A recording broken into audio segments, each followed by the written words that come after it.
Please welcome to the stage the president of the University of Southern California, Carol Folt.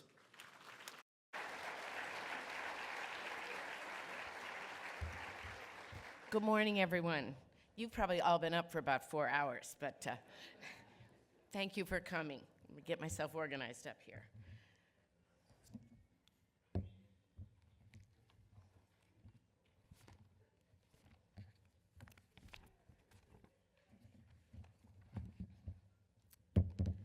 Okay, thank you. You know, I'm going to start not talking about the state of the university, but just for a second, I want to reflect on the state of the world. I know so many people are being torn apart by what's going on right now in Gaza, and not just there, but in other parts of the world. And I know, like many of you, I wake up every morning and go to bed every night praying for peace.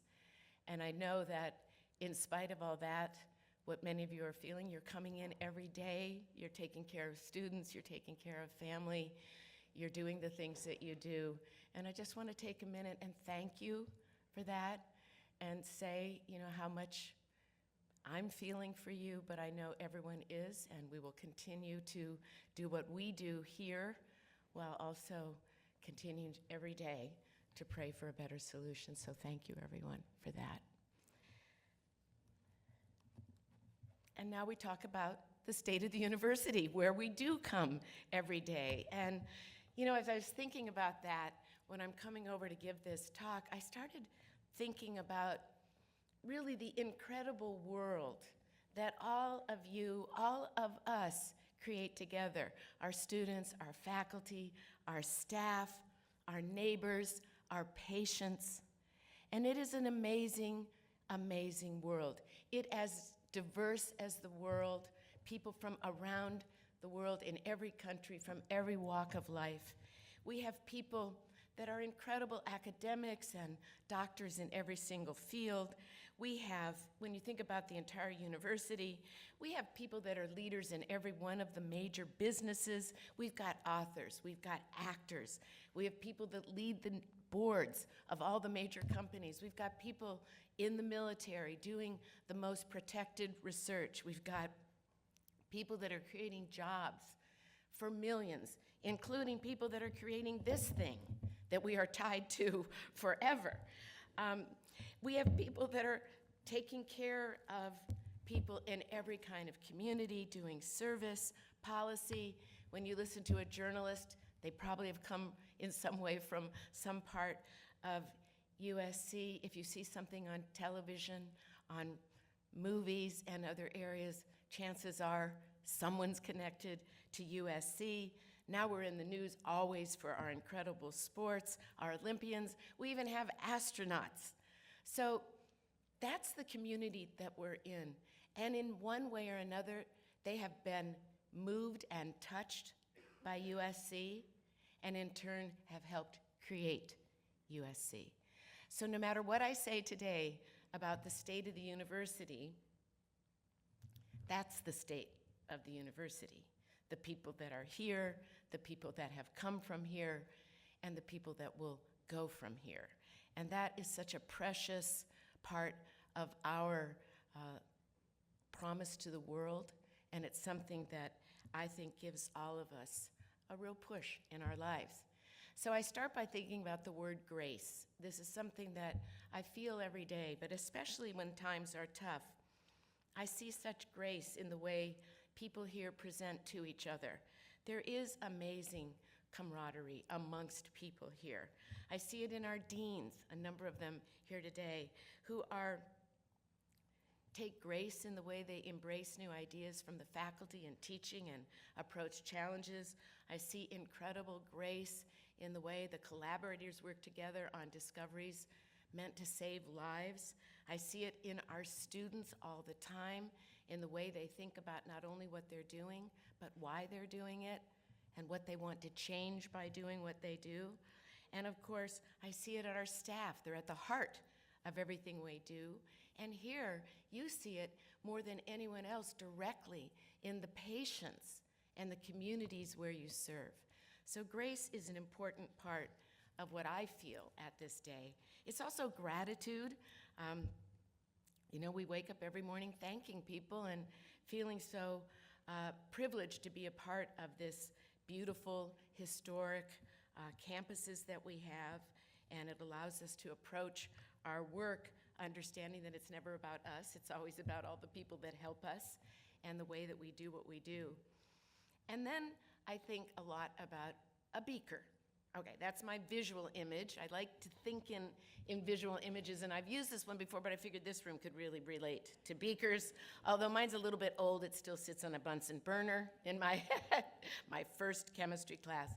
But what do we like about a beaker? You know, it's boiling all the time. Ideas, people clashing, colliding, all that culture and difference and aspiration creates this amazing kinetic energy, which is at the heart and soul of a great university. And it's a place where what comes out is changing all the time. You know, it's not a place that has any sort of plain constancy to it. It's a place where every single person sitting in one of those audiences has a whole set of dreams and ideas, and we turn and churn all the time. But that beaker that we live in, that learning laboratory that we have, provides incredible energy to a place where we feel grace and we feel gratitude. So that's where we start with the state of our university. And then I'm going to turn and say how the university might feel. Oh, wait, sorry, my next, backwards on my slide, so I'll go to this instead. When I talk about what the university is, I do want to remind us that we do have an amazing university, 47,000 students, 30,000 staff, faculty. We now have 23 different schools, the School of Schools, and of course, in all that, we have about 80,000 people when you think of the people that all work here, and this doesn't even include the great numbers of patients and people that come and see many of you here. We have more than, almost 500,000 people are members of the Trojan family in 150 plus countries. So there are a lot of people to draw on here. And you know these things about the spirit here, what it feels like, the breakthroughs that you see in medicine, the way we're pushing boundaries. I'm going to give some great examples in a little while, so you'll get to see some of the people that are doing that. But that's our environment, and it's one that is it's a great privilege to be a part of it. And it is true that it often does feel like this when we are in the world that we're in. We have a lot of chaos. There's a tumultuous world out there, and when it feels like that, one of our greatest responsibilities is to turn it into this, a place where we can find joy and purpose in that chaos. And I think about the people that come to do the work that we do. I think many of us are those people. We see this other stuff, we feel that, and we are people who very much want to do that. And of course, our privilege is our agency. We're in positions where we can do that as best we can. And I think that, though, for our students in particular and the people that work with us, this is really important right now at this moment. So I'll come back to some of the ways that I think we're doing that in a few minutes. I was thinking when I thought about this university, something that Carl Sagan said, and it wasn't just billions and billions. Carl Sagan once said that something somewhere is incredible waiting to happen. And I think that's exactly what you think about this. Wherever you look at any moment, something can happen that can take that chaos and it can turn it into joy. So we start always at the mission statement. And people tell me, this mission statement is too long. But actually, it's long, but every word in it is actually quite wonderful. So I like people to think about our mission. And it is actually a mission statement that was quite ahead of its time. They use the word pluralistic in it, entrepreneurial, global. Those are all deeply definitional to this university. It's something we live up to. It also talks about serving the public interest.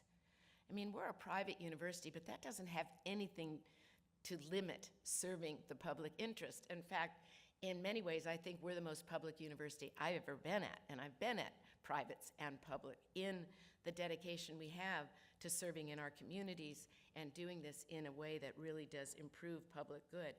It talks about being a place where all points of view are accepted and respected, and of course that's deeply important. It describes us in a way as the modern big town square, where things come to be debated. And of course, that's what universities have always been. The toughest issues always start here, and we work them through and help, hopefully, people to work across difference. So I think about this, I think a lot about that mission, and especially the bottom, that mission, while sort of evergreen, needs a contemporary vision always to bring it to life. And that's what we've been doing, what we do every year, what we've been thinking about as we look at the strategy.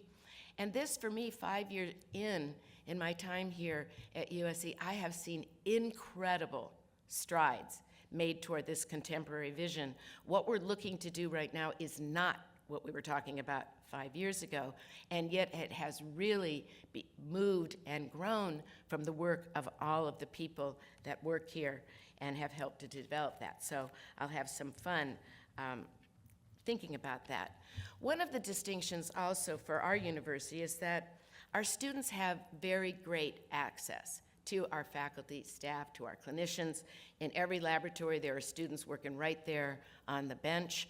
I mean, this is something we'd never want to lose. And when we talk to people who have graduated from here, they often talk about that. They remember you. They think about you. You're the people that have really helped shape their ideas, and that is something that's important, and it requires, you know, having an open door and being a collaborator. And so I thank you all, too. I know that it's a big job that you're taking on, and a lot of responsibility, and yet doing it in such a way that cares for the people that you work with is really important. So I think that gives us a lot of reach and a lot of excitement. So I'm going to start by just talking about a couple people. Now, I know, just looking out here, and you know, across, I got 47,000 students and 80,000 people here. There are so many stories. Every single story is actually pretty amazing when you start thinking about it. But I'm going to pick a couple because I think it's fun to share things about each other. And I'm going to start with some wonderful news. I think you probably know that, but today we're announcing the appointment of Dr. Charles Murray, who is going to be the director of the USC Stem Cell Center.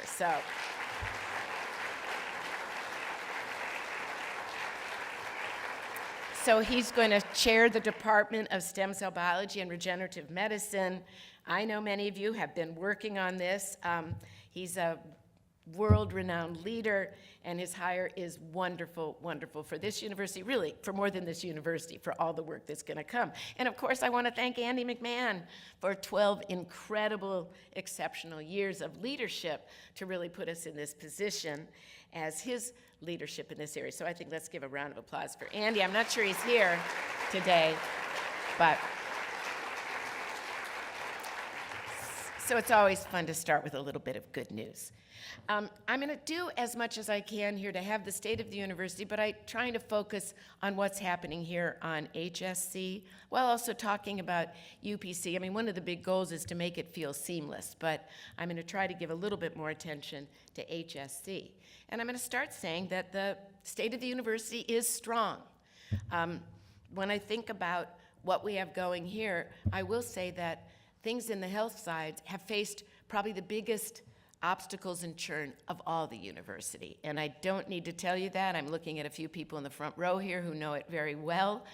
We've had to deal with much, not just COVID, but all the other things that are going. In spite of that, and unlike a huge number of our peers, we're pretty darn stable financially, and that has been day-by-day work. And I'm so appreciative of the staff and the faculty and department chairs and all of you that have done that.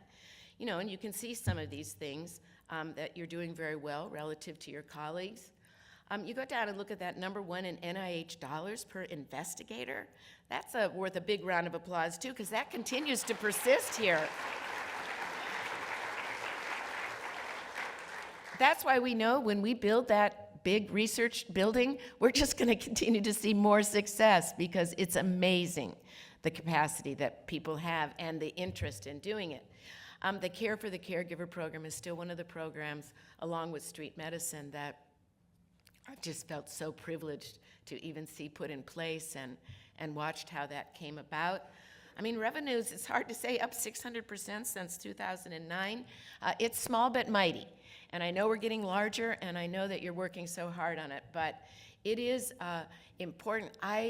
We just had a big strategy session with the board, and Steve just was amazing.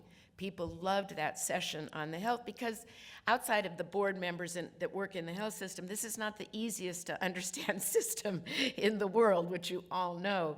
And he did a phenomenal job, and he was describing the partner of choice strategy that you're working on, and a lot of it. It was really exciting. I see Amy, one of the board members, who actually knows everything happening here, but she can agree with me that this was really, the rest of the Board of Trustees really appreciated it. So I think that was exciting for us. And they felt a lot of admiration for the dealing with the headwinds. It's very strong with respect to admissions. You know, KSOM has a record number of graduate and professional applications. And you can see some of these other statistics. Gerontology, almost doubling since 2015. Pharmacy up. KSOM, you know, we have amazing students, graduate students, and we have increasing numbers of undergraduates in these schools. I love it that so many undergrads want to study in gerontology. I don't think at 18, I was thinking about studying aging, or like, what? And they love that program. So this has been really wonderful, and I think it's something to be very proud of, and they feel very welcome here. It's another USC distinction, true distinction, is that with 23 schools, our undergraduates get to study in almost every single one of them. They go back and forth. We have an open door there. And increasingly, when you ask students why they chose USC, they pick that very reason, that they don't get pigeonholed here. They don't have to get into one school and stay there. They don't. And I know that people in the different schools find that infusion of undergraduates extremely exciting, and then of course that works with our graduate students. So we're feeling very strong there, and I think one of our biggest goals, and you all know this, is to reduce the cost of attending graduate programs, medical school, and continue to increase financial aid. So I'll come back to that. It's also strong admissions across the institution. They just keep going up. We are not facing the demographic cliff that many schools are facing. People want more and more to come here. It's kind of become, well, it's been one, it's being sort of an it school, you know, and in a way you think that's great, but it isn't great to reject more than 90% of the students that apply. No one likes that. That's a very difficult, because we have so many great students that want to go here, but this gives you, they're really smart, median GPA 3.96, that's an unadjusted one. So that tells you these are really very capable students from all walks of life. And very international. We have 75% of them are on financial aid. You know, you're up at about 21 to 24% Pell eligible. So it's, again, a real look at the world and something to be very proud of. Now, we spend a lot of effort really trying to make our student services stronger. And this is something I think that is really important for us to realize, is that for many of our students here on the HSC campus, I know people want to really increase the kind of student services that we are providing on the UPC campus to come here. That's a big part of our priority. And I know a lot of you work hard on that, but we have more spaces over there. You know, there is more for students on that campus than here. And so that's something as we look forward.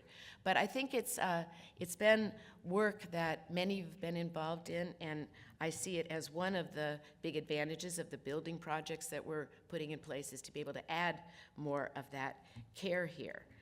I think,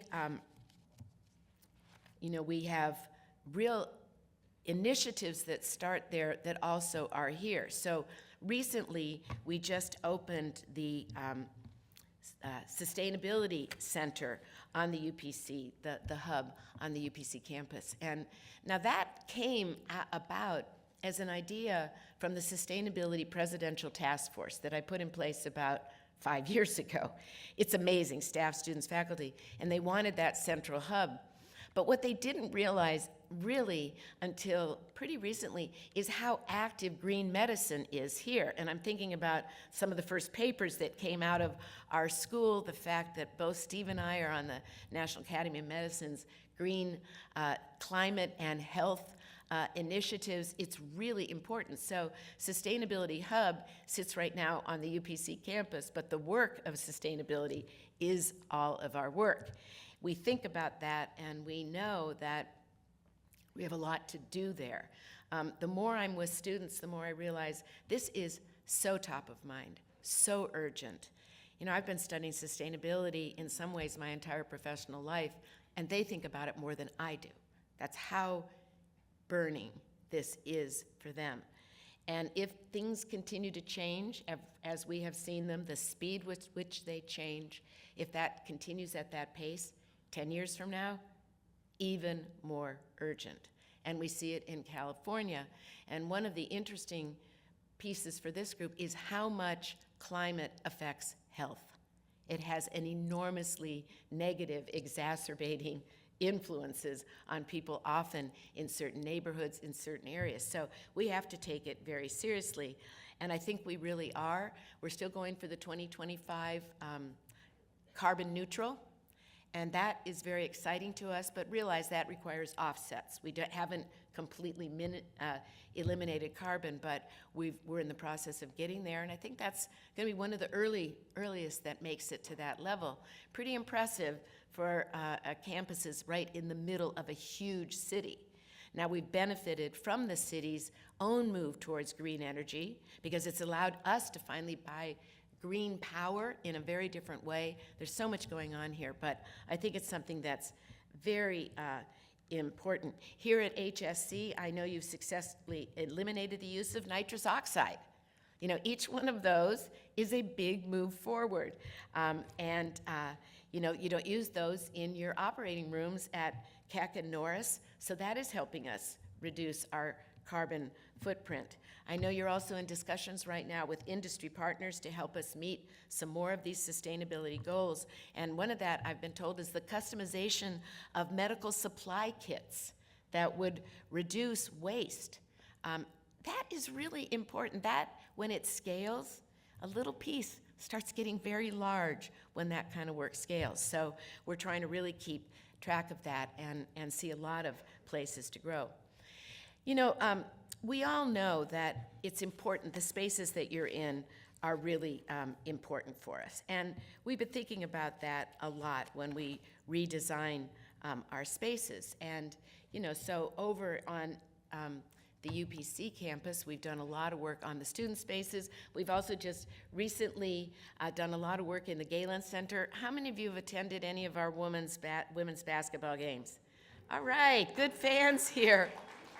I don't know if you saw today in the news, but women's basketball has gone up about 150% in viewers across the nation. It just took them a while to get there. That is exciting stuff. And of course, we're going to the Sweet 16, which is really exciting. But we did a big work on remodeling that. It's important for us, but we're also doing building of the Rawlinson Stadium, which is a stadium that will serve our women's soccer players and women's lacrosse players. A lot of work going on building for different athletic facilities. But we're also going to be opening from the Alfred E. Mann School of Pharmacy and Pharmaceutical Sciences a state-of-the-art facility on UPC. And that's exciting for us. We're also about to launch some unbelievably beautiful renovation of USC School for Dramatic Arts. We have the ribbon cutting coming up for that in that amazing arts corridor there. And of course, many of the people from SDA collaborate here on doing work like clowning and other things that have very directly to do with theater and performance and health. So again, more links back and forth between our main campus. Now, It's not just about buildings, it's of course much more about people, and we have a lot of new leaders that I want to just recognize, and I'm going to start with the new provost, Andrew Guzman, who's here with us today.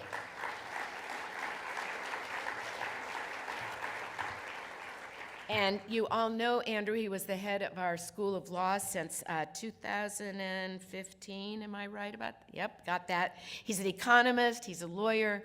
Those go pretty well together as a provost, I'm going to say.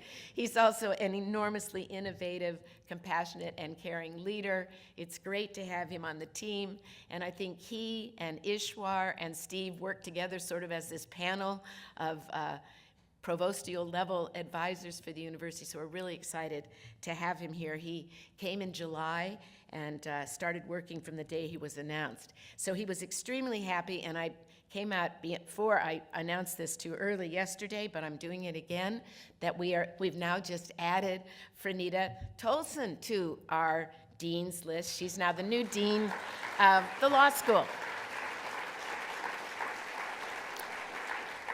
And if you haven't met her, you will absolutely love her. She's fantastic. So that's great. I know he was excited. Willow Bay had, not Willow, no, she wasn't the law school dean. She was the dean of architecture. But, you know, we have a lot of deans that have been sitting in for other deans, and we really do appreciate that. So I know, Andrew, congratulations on that. I also want to mention Melissa Jess. I see Melissa here, our new dean of the USC Libraries. So.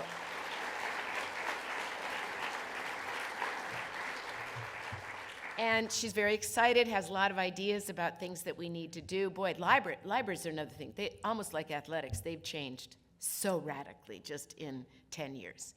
And where they're going is, you know, we still need them, that's for sure. But what they're going to look like and how we're going to access them is changing all the time. I'm also wanted to mention Gaurav Sukhatme.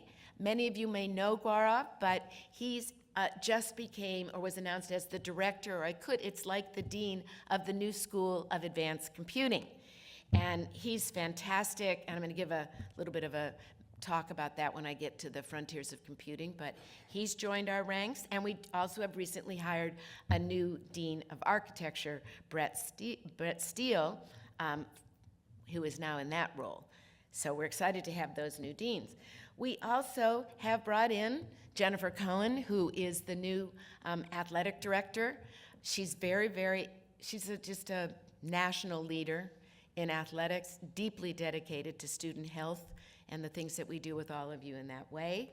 Eric Brink, who many of you know and is here, has now taken over the SVP of Finance and CFO, and it makes me think, you know, when you take on a position like this as an interim, which Eric did, and others of you have done that, being an interim is not an easy thing. But he continued to run and do everything, went through the search process, as did everybody else, and here he is, so it's really exciting to have Eric in that role. We also brought in Joel Curran. Joel, I think you're here too, as the new SVP for Communications. And Monique Allard, many of you know Monique is here. She too is now leading, Roast is leading our VP for Student Life. And I created a new position recently that we call the VP for Presidential Initiatives, and it's Sri Narayan. And I call him sort of our disruptor. His main job is to go from moonshot to moonshot and make sure we're really linking them, bringing them together. I know you all read about Sri, but he's also helping to lead our AI and medicine various initiatives. So you'll be all having a chance to work with him. We also have a number of new leaders here that have moved into these roles here at Keck Leadership, and I see Chris here, CFO for Keck Medicine.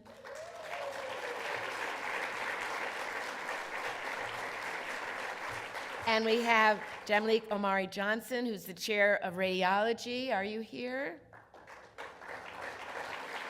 Ah, there he is, in the back. Thank you.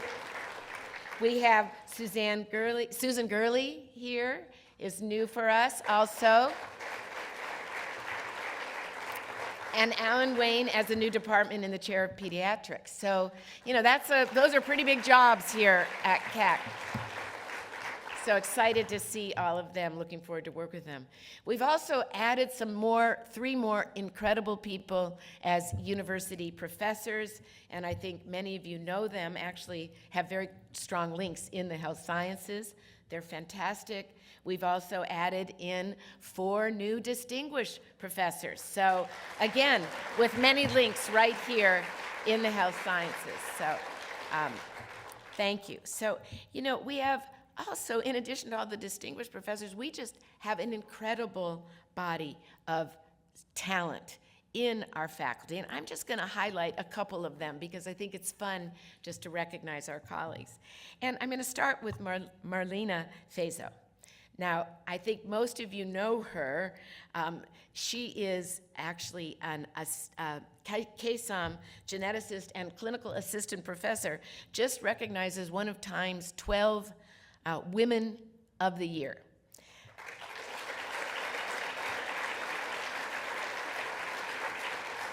And they picked her. I went to that ceremony, and she and I could tell you about it sometime. That was a ceremony filled with the beautiful people. Woo!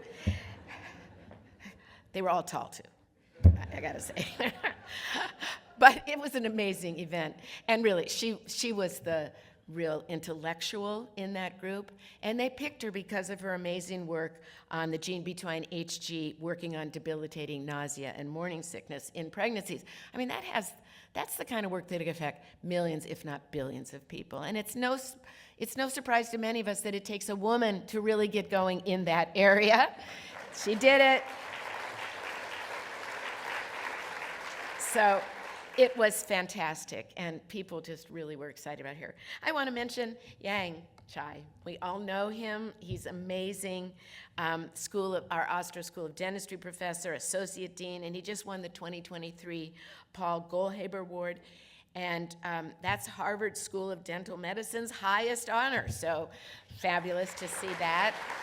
I think he's here. I want to mention David Armstrong. One of our wonderful surgeons. He, really works on society issues. I know that you all know that, but I'm always delighted when I learn much about his work with KSOM. And he is really working to change the lives of patients with diabetes through, limb preservation and such an exciting technology, these advanced smart boots. I don't know if they're as stylish as high heels, but they look pretty interesting to use these advanced technology in the operating room and using these for digital wound monitoring devices. So it's just an example of 3 amazing people for what they do, but I know we have many, many others. And then I always do really want to come back and talk just for a second about street medicine. It is an amazing program. It brings our 8,000 doctors, nurses, clinicians, caregivers to serve more than 300 patients per year through the street medicine program. And I've talked to the mayor, I've talked to people in the governor's office. I mean, it has such an important impact on people. We know that it's a model. They're trying to support it with their own funds, but this is one that really began and runs on the blood, sweat, and tears of the people who are in that program. And it's a day and night work, which I really appreciate. But in June, this was really important, Medicare and Medicaid officially recognized that medical care can be delivered on the street. So that's...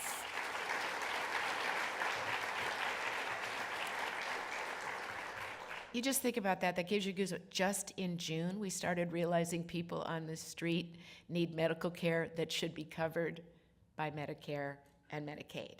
And a lot of the reason that happened was because of the street medicine program. So congratulations to that. And I think it's it always helps us remember that our colleagues across the university, I know you'd like to hear about them.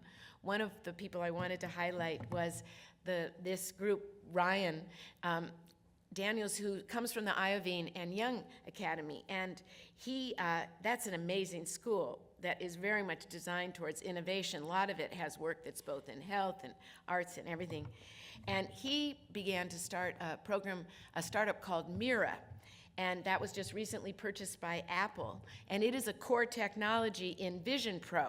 So if you see anyone walking around the village with this kind of strange-looking headgear on, you can know that it was a Trojan that really created the important technology that went into it. But you might need to help them if they start bumping into walls. It's not completely ready for walking the streets. But anyway, so there's things like this happening all the time. So I wanted to give you a bit of a look at that. And do remember, we add about 500 new faculty across the campus every year.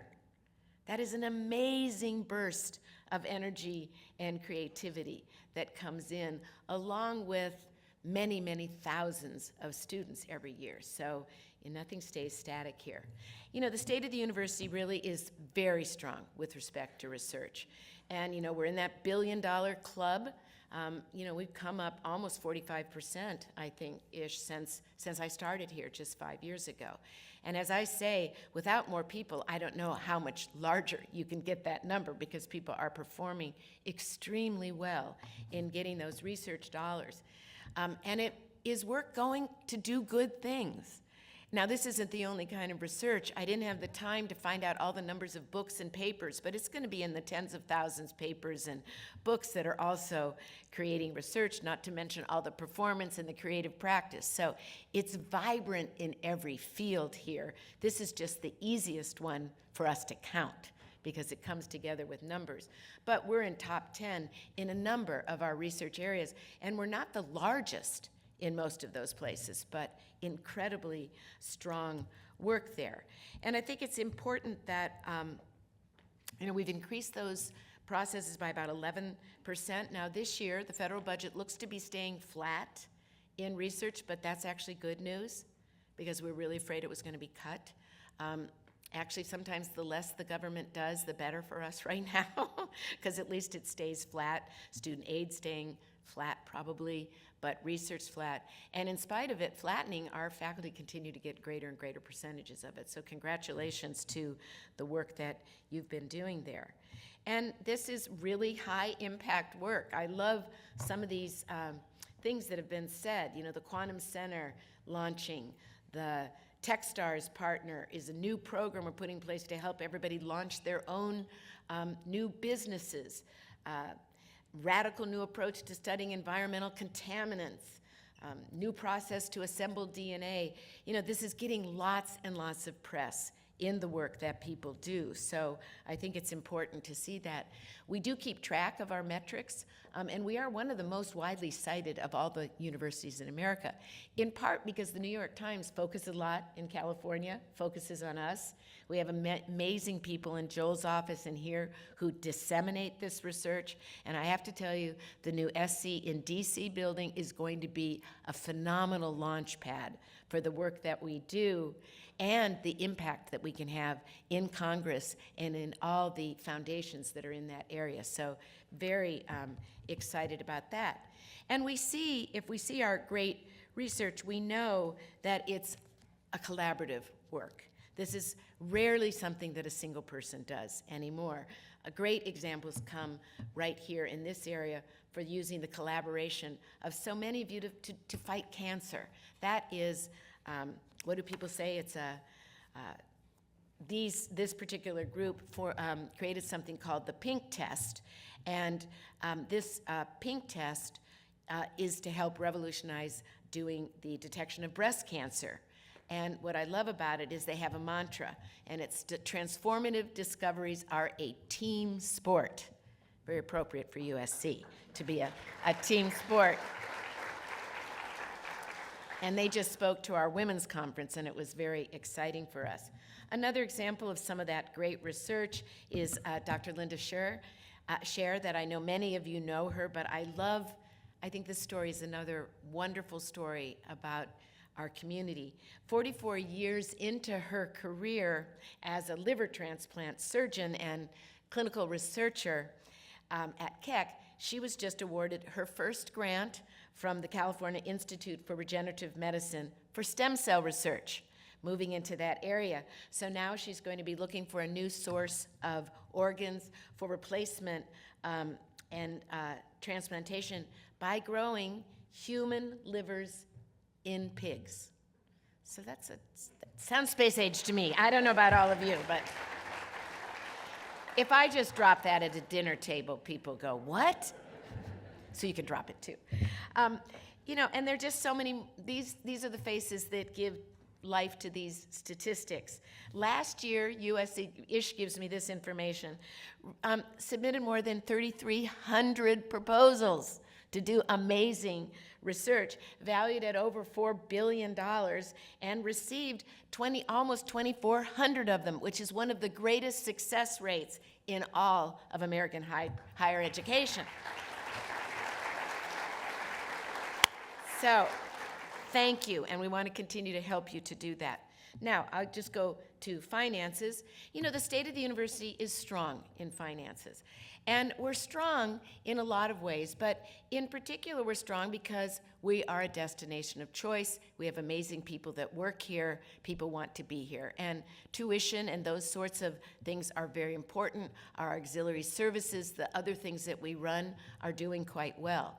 But we also have financial pressures. You know about them here at HSC. Even just getting reimbursed for costs right now is having a bit of a problem because of the cybersecurity breaches that stopped our billing services. I mean, there are things happening every day that can have real financial pressure on an institution.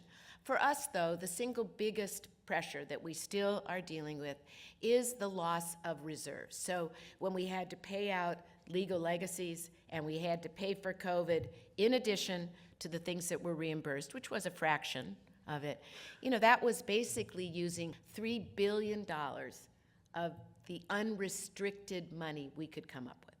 Now, our job right now is to restore that reserve funds. And we have some. Any big institution, if you're an $8 billion institution, you have to have about $2 billion sitting around.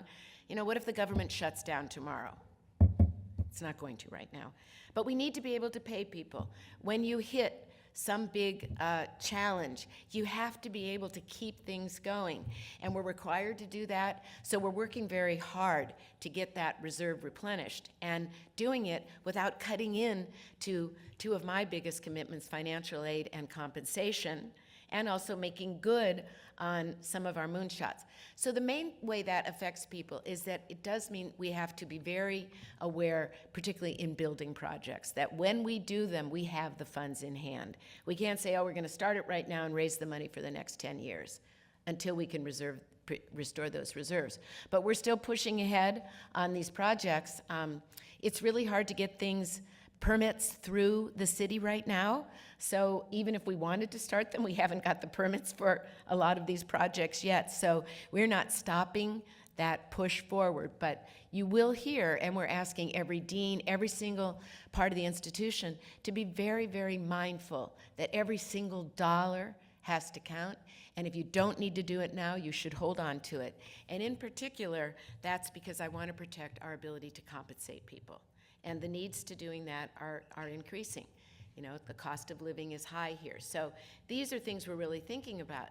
Now, we're very lucky. Our philanthropists, people that give, are really important. And I give a huge shout out to HSC. This has not been over here the place where we had the highest level. And that's actually true for other institutions. You know, it isn't as easy in the health sciences, surprisingly, to raise money as it is in some of the areas. But there's been real increase in that in the last couple of years. We've got a lot of people excited about it. And so we're moving forward in these areas, and we have some of these building projects coming forward. But it's something I want to be really direct about and thank people for the work that they're doing. The Ginsberg Human-Centered Computation Hall is going to open in a couple months. That has a lot of faculty right here who also have appointments over there. That one's there. As I said, we're still working on the building here. That is a big one for me. We're going to get that one done. And the medical office building is getting close. You know, so there are things in planning, but just be aware, we don't have all that extra dough sitting around. It's really about building our reserves while also pushing forward on the really important initiatives that we have. So what I'm going to do now is just give a brief update on the 5 moonshots. Very excited about these. I do think that when I first came, the advice I got that you can't just be fixing things. You've got to be building things, and you've got to be looking at the future, has been so wonderful, and that's true for us all the time. This is about the future. That we sit today looking there, not back there. So this has been very important. And of course, health sciences, one of the top of them, one of the first to launch, Frontiers of Computing, Sustainability, Athletics, USC Competes, which is all about aid and people. But I want to say we just had this other event. I've been talking to a lot of people. No great university in America is going to exist that is not strong in health and computing. And increasingly, the links between health, biology, and computing are where the big advances and movement is coming. And you kind of remember computing, data. I mean, AI, it's just last December that ChatGPT became widely used. And AI stacks, NVIDIA, all these things, they're just booming at a rate that is incredible, what they're going to offer us to do. They don't replace personal care, but they are going to be very important. And we need to be good in this area. It's a major workforce skills gap, more than anything, growing in that technology area. This is where 70% of the new jobs in STEM are going to be in areas that have extreme competency in this. So we need to be doing it, and it affects all fields. The other area, health, biology, and the tech revolution, that's a $4 trillion industry in America. It's 18% of our GDP, and that is driven by all the issues that you all study here. Aging, population growth, chronic disease, telehealth, home care. Just look at that list. Almost 60% of research and development in America is in this area. This is where educational opportunity is great. It's half of our university's revenue. It's half of our people. So these are areas that can't operate like they did last year. They need to be operating like they need to be next year. And so that's why this has been such a big part of our moonshots, are in these 2 areas. I always thought of a moonshot when I started talking about it 4 years ago as the thing 5 years from now you would really regret that you weren't doing. And I don't regret it, because we were really starting to do it. And there'll be something like that coming up ahead. So in the frontiers of computing, we have been really working hard. We had a sort of $1 billion target. We're getting close there. I think it will far exceed that target when we really get to our final there, because it's coming to be part of everything everybody is doing. And I think it's really important, but it's also work that many of you are doing, and we've made some recent announcements. We just started the new School of Advanced Computing, and that's what I want to focus on for a second, and then I'm going to play a piece from Gaurav talking about it, because we call that a school within a school. It means that we're able to start that school within Viterbi by adding less than 5 administrators of any sort in what's going to be a very large school, because they work together with the Viterbi administration. It is absolutely the way to make the most efficient use of a school of schools. Accounting is a bit of a school of schools within Marshall, and I think that as we add, we need to think about doing them in ways that make them more efficient and run extremely well. And this one, you could say we're creating a silo with the mission of breaking down silos. So there will be members from many different schools that are members of that faculty in order to facilitate and accelerate this revolution in computing, computational power, and AI. So I'm going to play the video of Gaurav talking a little bit about his dreams as he's pulling that school together. The USC School of Advanced Computing has an ambitious agenda.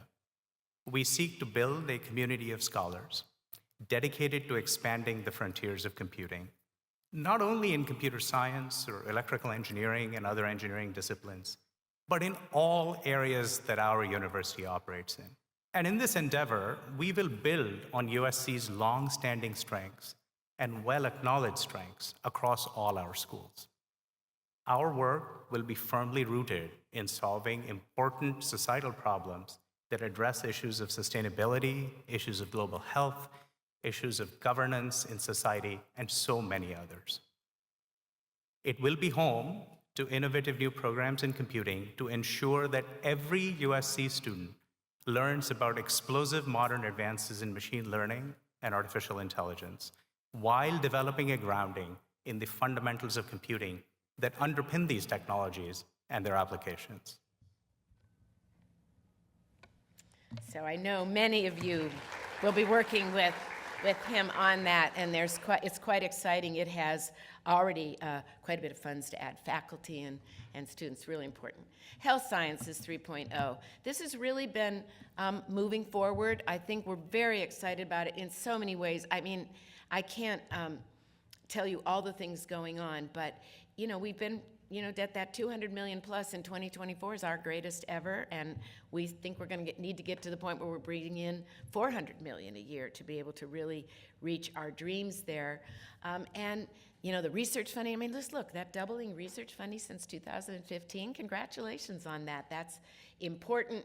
And working on that medical office building, the Discovery and Translation Hub, we're still trying to get that to the board, to the city, to actually have a quorum so we can get people to approve our development plans. It's a strange way of things there, but really moving on that. And I think it's really, want you to know that's a huge part of the work we do.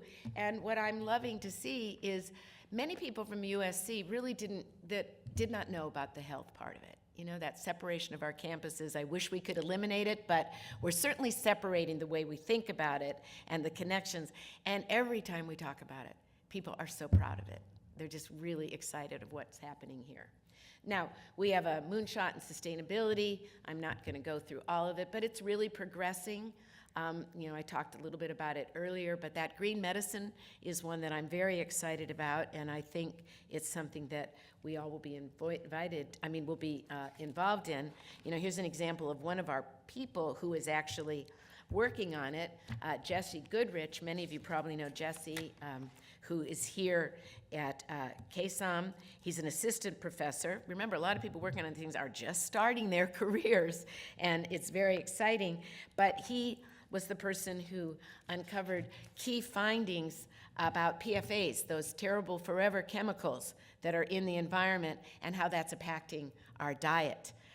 That's the kind of research I get pretty excited about. It doesn't make you a great dinner companion necessarily, what that stuff is in our food, but really important that someone's doing it, and he's working hard to monitor food and beverage supply, and I believe that will lead to new policies. Big things going in athletics. If I started now just to talk about it, you'd go crazy. Your eyes would roll of all the things changing. Every day there's a new lawsuit. Every day there's a new idea about it. The move to the Big Ten was the most important thing that we could do, as hard as that is in some way, and we are trying to come up with carbon offsets for travel, work on our students. But that's going to give us something between 40 to 70 million more dollars a year to help pay and cover student athletes, scholarships, and health care and things like that. So it's important, and we've got Jen out there. I'm on the top committee working on it. So it's important we have a voice. And right now, that's what you have, and you can really try to work for it. So I think it's important, and I love to see the students on there. I believe in college athletics, and I can't tell you what it's going to be like in 5 years. It's that surprising what could happen there. The USC Competes is something I also want to mention. That was our determination a couple years ago that we really needed to work harder to increase compensation. We know the costs of living, things like that. We put aside close to $700 million. We're not touching that in this search for reserves. People in aid are going to stay the things, and in fact, we might need to even increase it. There's a lot of work going on in our communities, unionization and things that really affect this. But we're really excited that our assistant and associate professors are now top of peers this year from the work that we've done in just the last 3 years. And we will continue to do that at all levels. The greatest amount of financial aid has actually go to our increase in compensation has gone to our lowest paid workers and to our graduate students and our postdocs. So really important that we continue to do that. And finally, we have a new emerging moonshot in the arts. Nobody has this amazing 6 art schools an incredible healthcare center, one of the leading engineering schools in America, very strong arts and sport.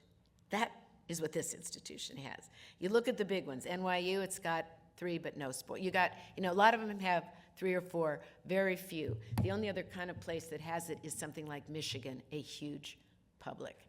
So we're trying to do a lot, but the arts is one of the areas that it is only positive. The more you do, the better, and it has a lot of partnerships here with arts and medicine, so you're going to be hearing about it. But I thought I'd just mention a couple people that you might be reading about, and I thought you might like to see.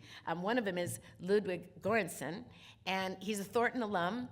He picked up his 2nd Oscar for his Best Original Score for Oppenheimer, one of the youngest people to have ever received that award, and it's his 2nd as a composer. He received it after his 1st, which he got for Black Panther.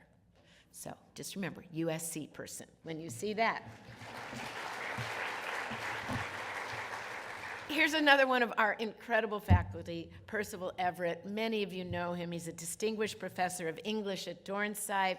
He's an award-winning author. He's so inspiring. His book, Erasure, you might have read this, was the basis for the Best Picture nomination for American Fiction, which was one of my favorite movies. He did that, 5 nominations, and they also won the Oscar for the Best Adapted Screenplay for his work. Just over the last 5 years, Trojans have received 27 Oscar nominations, 90 Grammy nominations, nearly 300 Emmy nominations, so that's really pretty interesting to see all the work that they're doing. So my last bit, I want to talk about what's on the horizon, all that chaos coming over the bridge. This is a list of things. Just take a second. The ones in red are the ones that I added just this year because they have raised their heads in new ways. DEIB, you all know what's going on there, but I will say firmly, that is not happening here. We're not going back in any way, and I am just so pleased I'm not being pressured to either. So very important, but we're following every single law. We aren't going to break the law, but we're going to continue to be active there. Polarization. AI, these are really important. Conflict, how do we deal with free speech? No chance that we're going to back off on free speech either, but we have to worry how people treat each other in the midst of all this conflict. For me, safety is still my biggest, most important thing. I have to keep people safe. I think a president, a provost, a leader has to hold the center so that everybody else can speak. It's really important. That's very important work. So you see all that. I put in red higher education workforce unions. That's all about salaries. That, I think universities everywhere are facing that. And I think we're a little bit ahead of the game there too, but we have to keep aware of it. And then these shifting preferences, areas of study, time to degree, even what the jobs will be, are something that we're all dealing with. I think what the jobs will be is important at HSC, but whether there will be jobs is not the worry that you have. That is a huge part of the future. So it's interesting.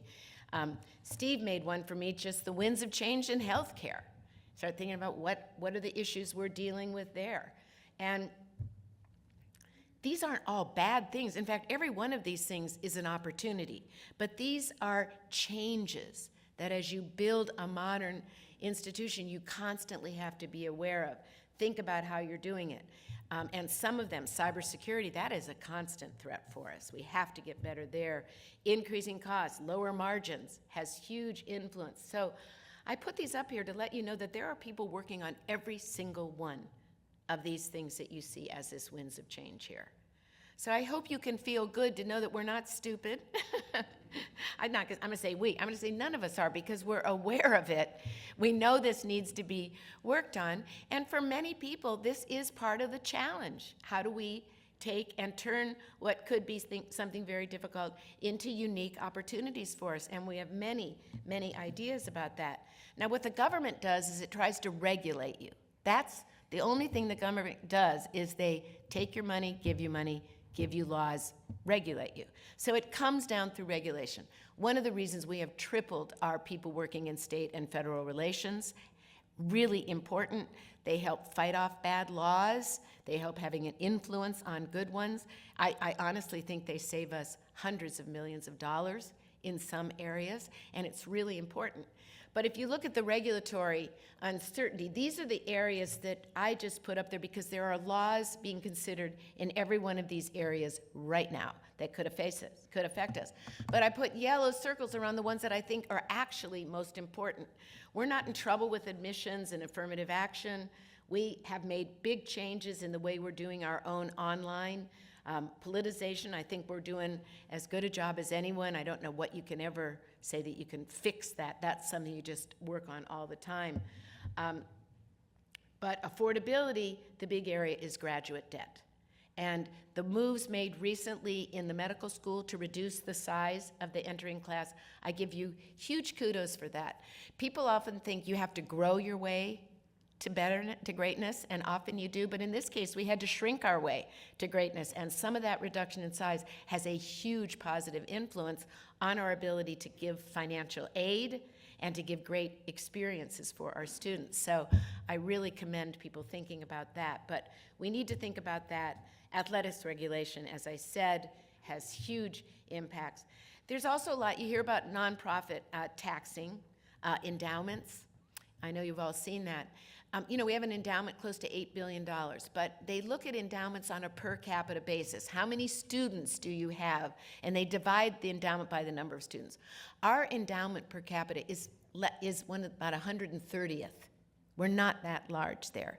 The ones they're taxing have endowments per capita close to $500 million. So they are the very, very wealthy, small, mostly private universities. So we're not really in that battle right now, and we spend a lot of time reminding people about the importance of size, because that's really important for us. So the other one that you might read about is legacy admissions. That's certainly going to change. I'm not fighting to change it because our legacies include our staff, it includes our faculty, our legacy admits are about 14%. Our first gen is 22 to 25%. And so, but I think that is going to change. That will happen through legislation.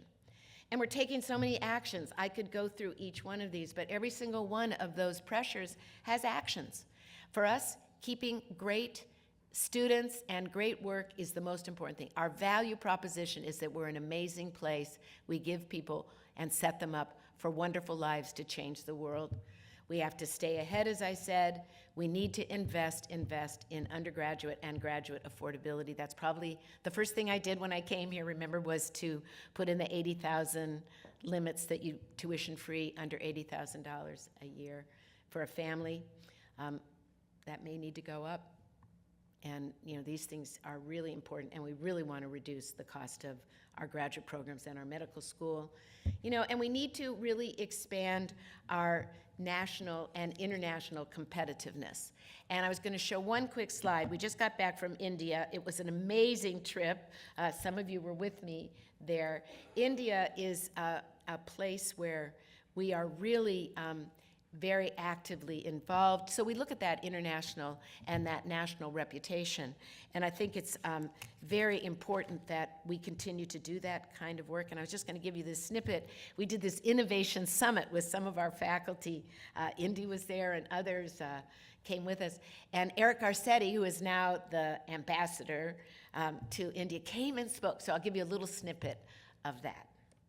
I talk about the School of Schools, but I'm now calling it the School of Schools visiting the country of countries, because I am learning that India really is a land filled with people from so many different backgrounds, and it's just such a beautiful place for us. It has such a feel of LA, and it carries that moment of innovation, bringing people together by having a shared goal.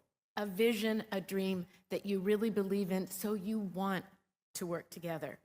And that is crucial for this moment in U.S. relationships with India and, frankly, in all of our relationships across the world. President Biden called this, the India-U.S. relationship, the defining relationship of the 21st century. So it carries so much for all of us. You have been a great leader in helping us build this bridge between the United States and India, USC and India, but also thinking through how we can tackle the thorniest problems of peace, too. We shouldn't be overly dependent of any one place on our supply chain in order to look at how this world can be more safe and secure. USC has touched our life in a way that we can never, ever thank enough for. But I know that every single day what you can do is not just about creating a new deal or figuring out a better investment or seeing what more prosperity you can get for yourself, but what meaning comes from this relationship that a university, that magic of a university like USC, can bring to our lives. Thank you all, and fight on. He's great. He really does love the university. And, you know, you're in India, 1 billion people, 35 years or younger, 800 million, 25 or younger. And they want to work with us on healthcare. It's really exciting. So I'm going to end with this last slide. And I put it up here. I've showed it before. When I say the world needs a great USC more than ever. You know, I talked about who we are, what we're doing. We need places like ours. And our size, our scale, our capacity to go fast is an enormous advantage. We don't just train a few people, we train many. We don't just train people from our state, from all states, from all countries. We need that, and we need to do the things that we do, and most importantly, we need to do it by staying deeply connected through a shared and abiding mission of purpose to basically improve humanity. So thank you. I know I just got to the end of my time. I'm happy to answer a few questions, and so I know some of you have to run off, but it's just such a privilege to be the president of USC and to serve for all of you. So thank you, everybody.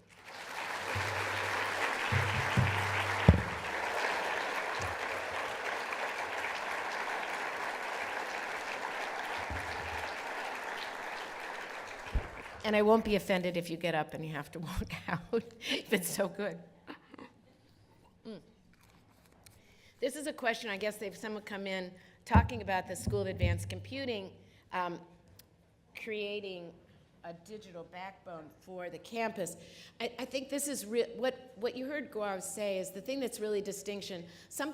Many schools have started a school of computing, but what we're actually doing is different. We're trying to embed computing with great advanced computing, but into every profession. That is the single biggest difference. It's probably the most important thing that distinguishes us because we've got 23 schools. So you can have computing in every single school, and along with computing, it carries ethics. That is one of the most important parts, is a real advance in the ethics associated with computing. So I think it's really important for us. In this one, you may have read that we just gave the University Medallion to the survivors of the Holocaust. And they were asking me how this was meaningful. I don't know how many of you are there, but you know, this was 30 years after Steven Spielberg did Schindler's List. That was the first movie in Hollywood that really addressed the Holocaust. Kind of hard to remember. And at that time, he decided to gather the memories of people who would be witnesses and testimonies. If Stephen hadn't done that, we would have none of those testimonies. And there are more than 56,000 of them. They're still collecting them. They've also collected them from genocide victims in other countries. It's an amazing gift, and he gave it to USC to take care of.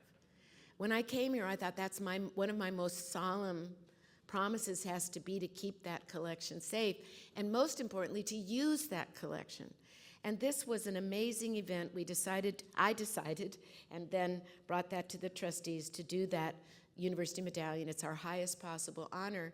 And it isn't to Stephen, it is to the survivors who bore witness, because that's the most important educational tool we will ever have to combat hate in all forms.